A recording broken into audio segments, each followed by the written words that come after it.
So hello there my ICSC mates, आप सभी का स्वागत है मेरे चैनल एसएसपी क्लासेस में।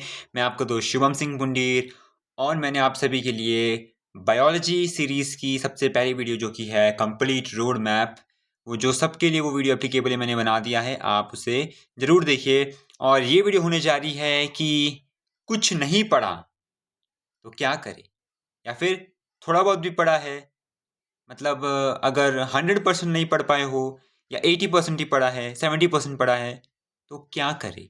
आप ये सब कर लो, हो जाएगा। It's my signature here for you all कि ये सब हो जाएगा। नाउ आपको मैंने पिछली वीडियो में ये सब बता रखा है, this all have told you. ये चीज़ें मैंने आपको पिछली वीडियो में बताई है। ये सब है ये जी। तो मैंने आपको बताया था कि ये सारे चैप्टर्स आपकी बुक में अवेलेबल हैं।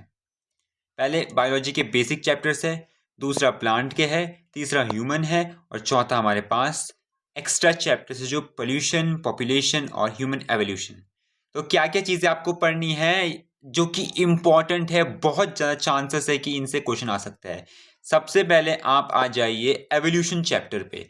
एवोल्यूशन चैप्टर पे आपको एवोल्यूशन चैप्टर से आपको दोनों जो थ्योरीज है, लैमार्क की थ्योरी है जो और चार्ल्स डार्विन की थ्योरी है, वो आपको पढ़नी ही पढ़नी है। ये दोनों थ्योरी तो आप बिना पढ़े जाना ही मत एग्जाम देने। दोनों थ्योरी पढ़ लेना। और पोल्यूशन जो आप बचपन से पढ़ते हुए आ रहे हो, means from since childhood you have been studying about pollution, so you need to study pollution also, all types of pollution, how they are caused, how to treat them. और एक मेन इंपॉर्टेंट चीज है, वो है स्वच्छ भारत अभियान। इस स्वच्छ भारत अभियान के भी बारे में आपको थोड़ा बहुत पढ़ना है। बाकी तो आपने ज्योग्राफी में पोल्यूशन पढ़ा है, जो वही पोल्यूशन आपके पास है, और जो आपने बचपन से पढ़ के आए हो वो पोल्यूशन है आपके पास। बाकी पॉपुलेशन में मैंने आपको पिछली वीडियो में बताया था कि आप वैसेक्टोमी और ट्यूबेक्टोमी को पढ़ लीजिए, जो कि दो सर्जिकल मेथड्स है ऑफ कॉन्ट्रासेप्शन। ये आप पढ़ लीजिए। इसी के साथ साथ आप टर्म्स पढ़ लीजिए रिलेटेड टू पॉपुलेशन। पॉपुलेशन के कुछ टर्म्स है, फॉर एग्जाम्पल डेमोग्राफी है कि डेमोग्राफी क्या होती है, व्हाट इज डेमोग्राफी। नेटैलिटी पढ़ लीजिए, नेटैलिटी क्या होती है। मॉर्टैलिटी पढ़ लीजिए और साथ ही साथ पढ़ लीजिए पॉपुलेशन डेंसिटी। ये तीन चैप्टर तो आपको बिल्कुल, कोई इसमें और कोई ऑप्शन ही नहीं है। आपको ये जो तीन चैप्टर है, पॉपुलेशन, ह्यूमन एवोल्यूशन, पोल्यूशन, ये तीन चैप्टर आपको निकाल के भयंकर अच्छा स्कोर दे सकता है। पोल्यूशन से गारंटेड क्वेश्चन आते हैं, ह्यूमन एवोल्यूशन से किसी एक थ्योरी पे क्वेश्चन आता है, और जो ह्यूमन का एवोल्यूशन में आपको 6 फॉर्म में ह्यूमन का एवोल्यूशन दिया है। आप बस थोड़ा थोड़ा पढ़ लीजिए कि जो पहले के ह्यूमंस फॉर्म थे उनमें क्या नहीं था। जैसे कि अभी के फॉर्म में हम पे चिन आ गई है, बॉडी में हेयर कम हो गए हैं, तो बस पहले के फॉर्म में इसका उल्टा आ जाएगा। तो आप उसे एक समराइज्ड वे में पढ़ लीजिएगा और उसे याद रखिएगा। ये तीन चैप्टर तो आपको अच्छे से पढ़ने हैं। मैंने आपको इससे ये इंपॉर्टेंट चीजें बताई जो आपको पढ़नी है। पूरा चैप्टर मत पढ़ना, आप इतना पढ़ लीजिएगा, बहुत अच्छा स्कोर आप कर कर लेंगे। इसके बाद आप इन दो का भी रहने दीजिए, ऊपर आ जाइए। सबसे पहले आप, ये हमारे पास जेनेटिक्स है। जेनेटिक्स तो आपको गारंटी डाई हार्टेडली पढ़ना ही पढ़ना है जेनेटिक्स आपको। सबसे पहली बात, मेंडल के तीनों के तीन लॉ आपको पढ़ने हैं। You have to study all the 3 laws of Mendel which are proposed by him. Second thing, you have to study monohybrid, जो आपके पास मोनोहाइब्रिड है और डाई हाइब्रिड क्रॉस है। ये आपको पढ़ना ही पढ़ना है दोनों चीजें। इस चैप्टर में इंपॉर्टेंट है मेंडल के 3 laws and monohybrid and dihybrid cross. When these all are completed, फिर इसमें कुछ टर्म्स है जैसे recessive trait, dominant trait, allele, gene, ये सब क्या होता है, इनको भी आपको पढ़ना है। थोड़ा इनके टर्म्स पढ़ लेना है क्या होता है। बाकी मैं जेनेटिक्स के लिए तो मैं डेफिनेटली वीडियो लाऊंगा, जल्दी से वो वीडियो हो सके तो आज ही आ जाएगी वो वीडियो। जेनेटिक्स आप सभी को पढ़ना ही पढ़ना है। और क्योंकि ये जो बड़े चैप्टर्स हैं, इनके लिए मैं आपको कुछ ट्रिक्स बताऊंगा। बाकी आपको मैंने ये जो लास्ट के 3 चैप्टर्स में मैंने आपको इंपॉर्टेंट चीज़ें बताई है हर चैप्टर से, ये आपको पढ़ना ही है। अगर आपने अभी तक कुछ नहीं पढ़ा है या इतने कॉन्फिडेंट नहीं है या आधा पढ़ा है तो इन्हें आप पढ़ लीजिए, you will definitely score better, क्योंकि एक ही दिन का गैप है आपके पास। You need to practice questions also, so your most of the focus, your main focus should be on solving question paper. ये non negotiable, I will write it in bold letters so that you can understand. This thing is non negotiable. अगर आप मेरी इस बात को नहीं मानेंगे तो आप खुद ही अपने स्कोर के जिम्मेदार होंगे जो आपके स्कोर आया है।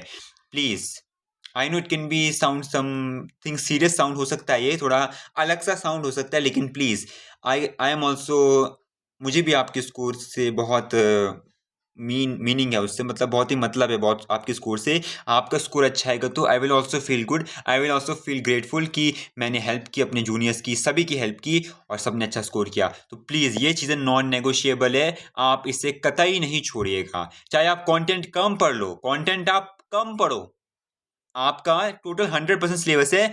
आप सिर्फ क्या करो, लास्ट के 3, पहले के 3, प्लांट्स के 1-2 पढ़ लो, ह्यूमन के 2-3 पढ़ लो, काफ़ी है। लेकिन ये चीज़ें कृपया करके, in Hindi also I am saying कि कृपया करके मेरी ये पूरे दिलों से, पूरे मतलब मेरे मन से ये आपसे विनती है कि इसे बिल्कुल ना छोड़िएगा।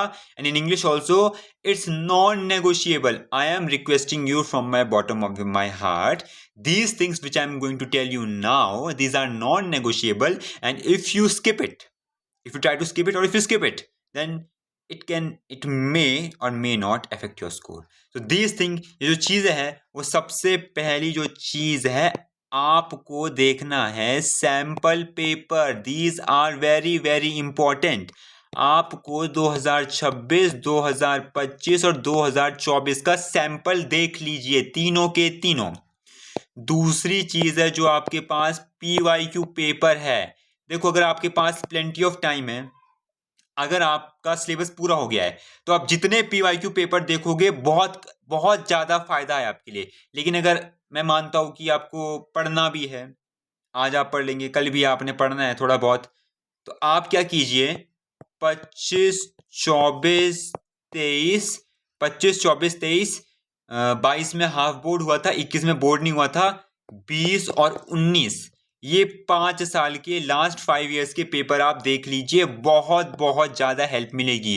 क्योंकि biology is a subject in which questions are repeating time to time, timely आपके क्वेश्चंस रिपीट होते हैं और जो पहले आ चुका है वो फिर से अभी आएगा। क्योंकि बायो तो वही है ना, अब फिजिक्स होता कॉन्सेप्ट घुमा के पूछ लेता, ये इसमें ये जोड़ दिया, पर ऐसा तो नहीं होगा ना बायो में कि आप पोल्यूशन के साथ ह्यूमन बॉडी को ऐड कर दिया कि हार्ट में क्या होगा। हाँ, डिजीज के मामले में कर सकता है, पर क्या हार्ट की ब्लड फ्लो के साथ वो पोल्यूशन जोड़ सकता है? या फिर क्या प्लांट में जो आपके पास ट्रांसपिरेशन हो सकता है, क्या हम उससे अपने किसी भी एंडोक्राइन ग्लैंड के साथ जोड़ सकते हैं? ऐसा नहीं हो सकता। तो जो जिस चैप्टर का है उसी चैप्टर में ही आता है।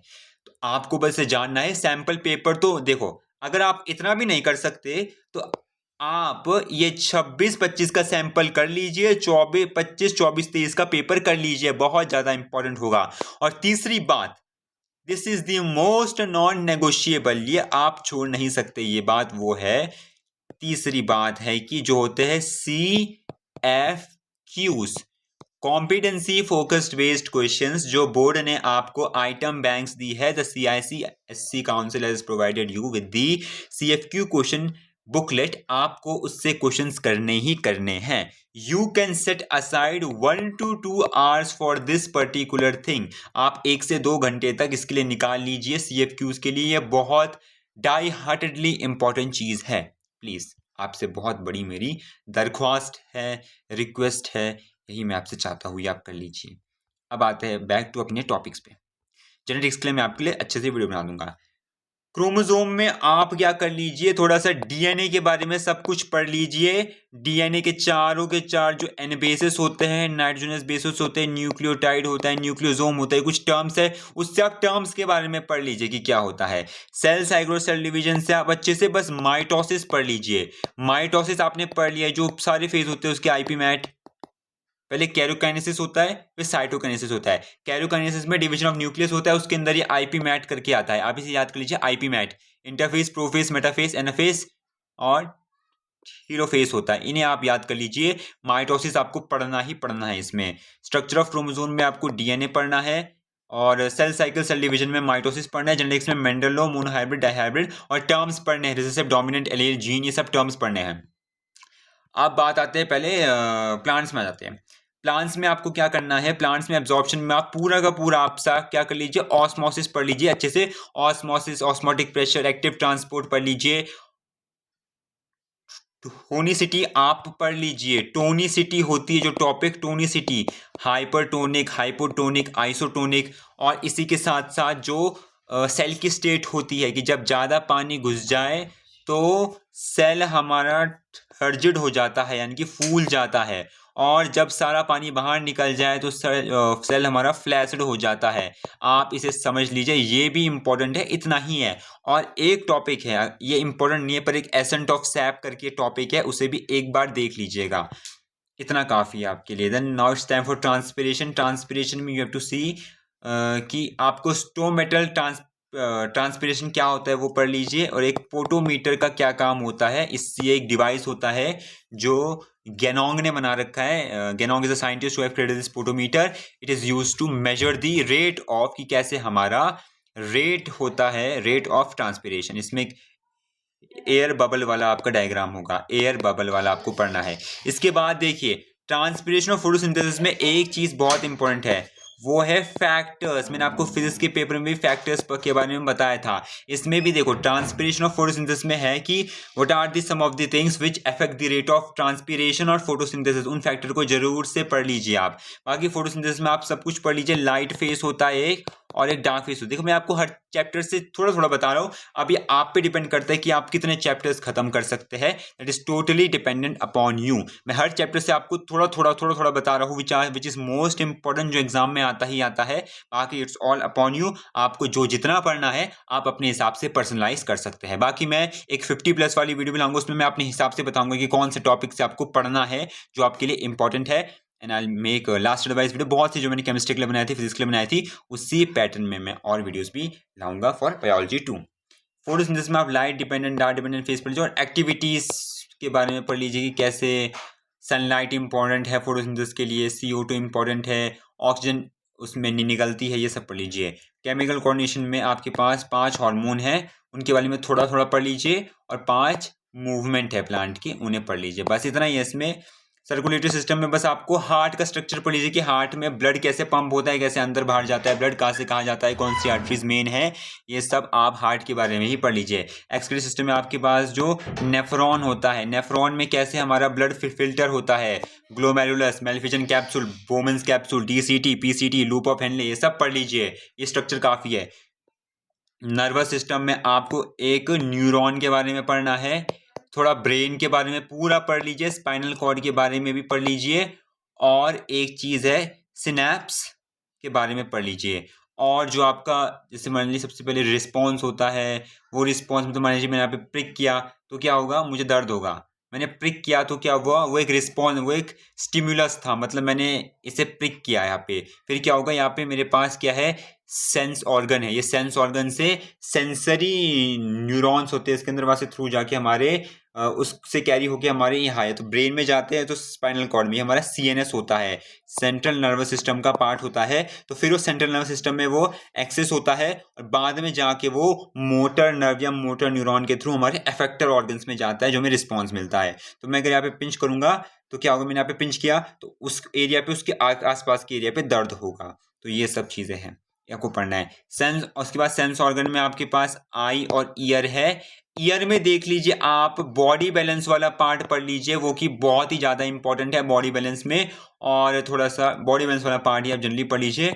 और हियरिंग का बस कहाँ होती है, कैसे होती है, इतना पढ़ लीजिए कि जो ऑर्गन ऑफ कॉटाई में सेंसरी हेयर सेल्स होते हैं, जो कॉकलिया होता है उसमें ऑर्गन ऑफ कॉटाई एक पार्ट है, उसमें सेंसरी हेयर सेल्स है, वो रिस्पॉन्सिबल है हेयरिंग के लिए, इतना पढ़ लीजिए।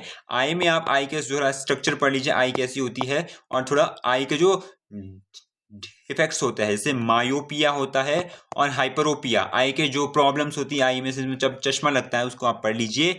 हाइपरोपिया, हाइपरमेट्रोपिया बोलते हैं उसे, और मायोपिया पढ़ लीजिए। और एक पढ़ लीजिए आप रॉड कोन सेल के बारे में पढ़ लीजिए, रॉड्स एंड कोन सेल्स के बारे में, और एकोमोडेशन ऑफ आई पढ़ लीजिए बस।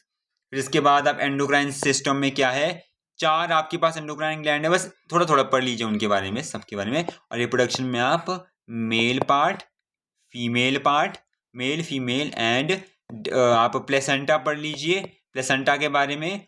और आप पढ़ लीजिए बस एमनियोटिक फ्लूइड और एमनियोटिक सैक के बारे में। तो इतना आप पढ़ लीजिए, आप इसका स्क्रीनशॉट ले लीजिए अगर आपको इसमें समझ आ रहा है। वैसे मेरे साथ साथ आप नोट भी करते रहिएगा, ये सब चीज़ आप प्लीज़ कर लीजिए। और ये मेरी जो नॉन नेगोशिएबल बात है इस पर भी आप ध्यान दीजिएगा। कुछ नहीं पढ़ा है, ये बहुत कुछ है। मैंने 16 के 16 चैप्टर्स के लिए आपके लिए बता दिया है कि आपको क्या उनमें इंपॉर्टेंट पढ़ना है। ये इंपॉर्टेंट टॉपिक्स की वीडियो होगी, वैसे मैं फिर से बनाऊंगा इसके लिए वीडियो, लेकिन ये इसमें भी मैंने कवर कर लिया है। तो बस आप इन्हें देखिए, ये बहुत ज़्यादा इंपॉर्टेंट चीज़ें हैं, and definitely you will score a good marks and even you can reach 100 on 100। बस आप पेपर पे ध्यान दीजिए, ये पेपर्स अच्छे से सॉल्व कीजिए। तो पढ़ते रहिए, stay hydrated, stay safe. Till then, keep studying. Thank you very much.